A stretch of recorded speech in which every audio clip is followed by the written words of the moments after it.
ग्रंथालय आणि वाचन संस्कृती यांचे महत्त्व. ग्रंथ आमुचे साथी, ग्रंथ आमुचे हाती, ग्रंथ उजळती अज्ञानाच्या अंधाराच्या राती. या कविवर्य मंगेश पाडगावकरांच्या कवितेच्या ओळीस अनुसरून रात्रीचा अंधार नाहीसा करून विश्वात चैतन्य निर्माण करणाऱ्या सूर्याप्रमाणे अज्ञानाचा नाश करून मानवी जीवनाला नव दृष्टी, नवे ज्ञान देण्याचे महान असे कार्य ग्रंथालयच करीत असतात. ग्रंथालयातून ज्ञान मिळविणे चांगल्या कल्पवृक्षाची छाया आहे. ग्रंथालय ही प्रेमाची, सहकार्याची, संस्काराची, ज्ञानाची शिदोरीच आहे. त्यामधून मानवाच्या जीवनाला आकार, उकार अन मकार देऊन सर्वांगीण सुंदर असे जीवन ग्रंथालयाच्या माध्यमातून घडविले जाते.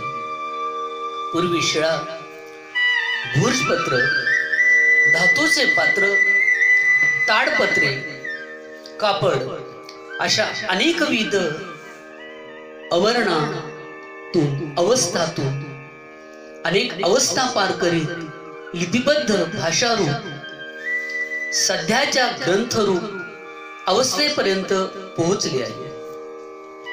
अंधाराची उपेक्षा व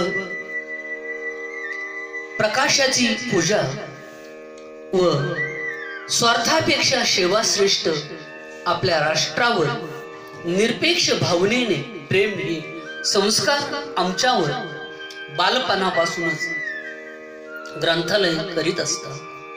या दृष्टीने वाचन माणसाला सदा आनंद देत, समाधान देत असतं. लोकमान्य टिळकांनी स्वातंत्र्यपूर्व कालखंडात सांगितले होते, वाचाल तर वाचाल. म्हणून आपण वेळ घालवण्यासाठी वाचू नये तर ग्रंथालयात जाऊन वाचनासाठीच आपण वेळ घातला पाहिजे. Count your life by smiles and not by tears. अश्रूंनी आयुष्य मोजण्यापेक्षा हास्याने, आनंदाने मौजेत राहा. यामुळेच आयुष्य किती जगला यापेक्षा ते कसे जगला यालाच अधिक महत्व प्राप्त होते. ग्रंथालयांनी केवळ ग्रंथ वाचक, ग्रंथकार यांच्यात गुंतून न राहता अनेक नवीन उपक्रम करावे. उदाहरणार्थ धार्मिक, शैक्षणिक उत्साहामधून लोकसंपर्काचा नवा आदर्श निर्माण करावा. विविध देवतांचे जन्मोत्सव, राष्ट्रीय नेत्यांचे पुण्यस्मरण, भारतीय राष्ट्रीय सण, संतांच्या पुण्यतिथी, जयंती, विविध व्याख्यान, चर्चासत्र, कार्यशाळा या सर्वच मार्गाने सामाजिक बांधिलकी जपली जाईल. यामुळे ग्रंथालयाचा लोकसंपर्क वाढून वाचन संस्कृतीचा विकास आणि वाढ होईल आणि त्याचा परिणाम ग्रंथालयाबद्दल आपुलकी, आपल्या मनामध्ये आस्था, प्रेम, आदर, जिव्हाळा, जवळीक निर्माण होईल.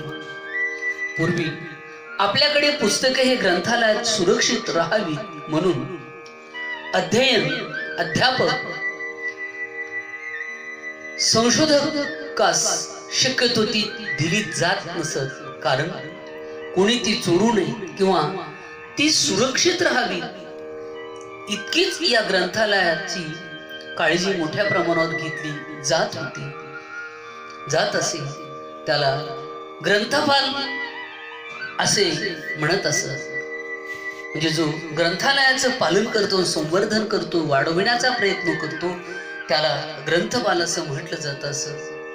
आज सामाजिक जीवनात भौतिक व वैज्ञानिक सुधारणा मोठ्या प्रमाणावर झालेली आहे. माहिती तंत्रज्ञानाच्या काळात ग्रंथालयाचे महत्त्व निश्चितपणे निर्विवाद आहे. विविध क्षेत्रातील विविध प्रकारचे आधुनिक ज्ञान आणि साहित्य सर्व सामान्य जनतेपर्यंत आणि सुशिक्षित वाचकापर्यंत पोहोचले पाहिजे, ही काळाची गरज आहे. आपल्या देशाला उज्ज्वल भवितव्य गाठायचं असेल तर भारतीय माणूस हा ज्ञान संपन्न असला पाहिजे. प्रामुख्याने शहरी संस्कृतीपासून ते ग्रामीण संस्कृतीपर्यंत भारतीय माणसाची ताण भूक वाढलेली आहे. सर्वत्रच सर्व प्रकारच्या शिक्षणाचा मोठ्या जोमाने आणि निष्ठेने प्रसार आणि प्रचार होत आहे. ही एक आनंदाची गोष्ट आहे, बाब आहे असं म्हणावे लागेल.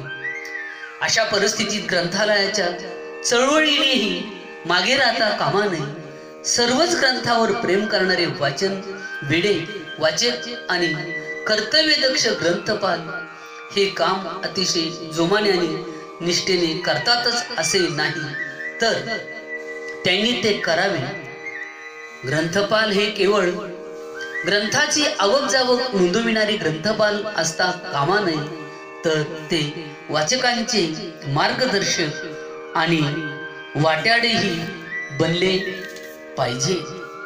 आपल्या ग्रंथालयात कोणते नवे ग्रंथ आले आहेत, कोणते नवे ग्रंथ आणायचे आहेत, त्यांचे महत्व काय आहे हे त्यांनी वाचकांना समजावून सांगितले पाहिजे. वाचकांनीही अजून कोणते ग्रंथ मागविले पाहिजेत त्यांना सुचवले पाहिजे. त्यासाठी सूचना पेटी शोकेश यांचाही वापर केला पाहिजे. त्यामुळे वाचकांची मैत्री ही अधिक दृढ होऊ शकेल. महापुरुषांच्या जडणघडणीमध्ये ग्रंथालयाचे योगदान महत्वपूर्ण आहे. उदाहरणार्थ स्वातंत्र्यवीर सावरकर यांनी ग्रंथालयात अनेक ग्रंथांची पारायण केली होती. ज्ञान, माहिती, चालना आणि कार्य करण्यासाठी बळ देण्याचं काम ग्रंथालयच करीत असते. डॉक्टर बाबासाहेब आंबेडकरांना कोपऱ्यात बसून शिकावे लागले, याला तत्कालीन वर्ण व्यवस्था जबाबदार असेलही. गुरु श्रेष्ठ आहे, पण ग्रंथ त्याहूनही अधिक श्रेष्ठ आहे, कारण तो गरीब श्रीमंत अस्पृश्य असा भेदभाव करीत नाही. आपल्या वाचकाला ते आपले सर्वस्व देतात. त्याला मार्गदर्शन करण्यासाठी तो सदैव तयार असतो. त्याला दिशा आणि काळाची बंधन नाही. तसेच ग्रंथ पगाराची अपेक्षा करीत नाही, सेवाही स्वीकारित नाहीत. आणि म्हणून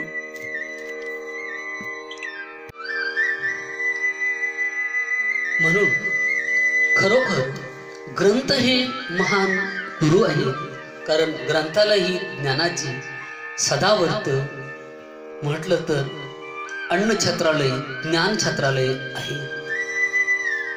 जिथे ग्रंथ नाही तिथे ज्ञान नाही. ग्रंथालयाविना गाव नाही, तया जीवन अर्थ नाही, तया जीवना अर्थ नाही. याचा अर्थ समजून घेऊन आपण ग्रंथालय चळवळ अधिक सकस, समर्थ आणि क्रियाशील बनवली पाहिजे. म्हणून ग्रंथालय हे महान आहे, ती ज्ञानाची सदावर्त आहे. त्याहूनही ग्रंथालय महान आहे, तो या ज्ञानगंगेचा प्रवाह आहे. तो ग्रंथालय या ज्ञानमंदिराचा पुजारी आहे. ग्रंथालय ही आजची देवालय आहे. त्यांची मनोभावी पूजा करणाऱ्या, वाचन संस्कृतीची आवड निर्माण करणाऱ्या वाचकांना त्यांचा कृपाप्रसाद, संस्काराची सिदोरी मिळणार आहे. ग्रंथालय विश्व हे विचार विश्व नाही, तर ते संस्कार विश्व आहे. वर्तमान काळात आजच्या धावपळीच्या युगात मुक्त जीवनातून मानवाला जीवनमुक्तीकडे घेऊन जाणारा ग्रंथालय हा एक समाज मार्ग आहे, राजमार्ग आहे. आणि म्हणूनच ग्रंथालयाचे संवर्धन, विकास झाला पाहिजे. आणि वाचन संस्कृतीची चळवळ अधिक सामर्थ्यवान झाली पाहिजे. प्रामुख्याने तरुण पिढी ही ग्रंथालयाकडे वळली पाहिजे. त्यासाठी सर्व प्रकारच्या पुस्तकांनी सुसज्ज असणारे ग्रंथालय झाले पाहिजे. वाचकांना त्या ठिकाणी बसून काहीतरी वाचन करावे असे ग्रंथालयात वातावरण निर्माण करावे. त्या ठिकाणी वाचकांची, विद्यार्थ्यांची बसण्याची सोय करावी. ती बैठक व्यवस्था अतिशय सक्षम आणि आधुनिक सुखसोयी सुविधांनी परिपूर्ण असावी. चांगल्या ग्रंथांच्या, पुस्तकांच्या तिथे कॅसेट, टेलिकॉम्स, कॉम्प्युटर, फ्लॉपी उपलब्ध असाव्या. त्याचबरोबर नवीन नवीन येणारी पुस्तके, त्यांच्या अभ्यासक्रमाच्या सीड्या, अवंतर पुस्तकाच्या सीड्याही त्या ठिकाणी PDF देखील असाव्यात. म्हणजे ते सहजासहजी कुठेही आपल्याला वाचता येईल. त्याच्या लिंक तयार करून त्या विद्यार्थ्यापर्यंत, समाजापर्यंत वाचन संस्कृतीने पोहोचल्या पाहिजेत. तसेच त्याच्या सीडीही तयार केलेल्या असाव्या. तसेच ग्रंथालयाचा समावेश मानधन व शासकीय सेवा यासाठी प्राध्यापकामध्ये करावा, की ज्यामुळे तो चांगली सेवा उपलब्ध करून देऊ शकेल. आणि ग्रंथालय ही ज्ञानाची भांडार आहेत, ज्ञानाची मंदिर आहेत, ज्ञानाची देवालय आहेत. आणि कोणत्याही देशाची संस्कृती ही तेथील ग्रंथालयावर त्यांचं असणारं भाषावरचं असणारं प्रभुत्व, सामर्थ्य, संज्ञापन कौशल्य या गोष्टीवर अवलंबून असते. आणि म्हणून एखाद्या देशाची संस्कृती ही त्याने त्याच्या भाषेवरून ठरवली जाते की ही संस्कृती किती पुरातन आहे किंवा ही संस्कृती किती प्रगतिशील आहे, हे देखील त्या ठिकाणी वाचन संस्कृतीवरूनच अवलंबून ते ठरविले जाते. आणि म्हणून वाचन संस्कृती लोकांमध्ये रुजावी यासाठी अनेक प्रकारची पारितोषिके ठेवावी. त्याचबरोबर अनेक ठिकाणी पुरस्कार चांगल्या वाचकांना दिले जावे, चांगल्या ग्रंथांचं भाषांतर व्हावं. त्याचबरोबर त्याच्या PDF व्हाव्यात आणि सर्व दूर पोहोचाव्यात, की जेणेकरून ही ग्रंथालय आणि वाचन संस्कृती यांचं कार्य जोमाने चालेल आणि भविष्यामध्ये हे राष्ट्र प्रगतीच्या अतिउच्च शिखरावर जाऊन पोहोचेल. आणि म्हणून ग्रंथ हे आपले गुरु असतात. कोणताही पडदा आड न ठेवता ते आपलं मनोगत आपल्याशी बोलत असतात.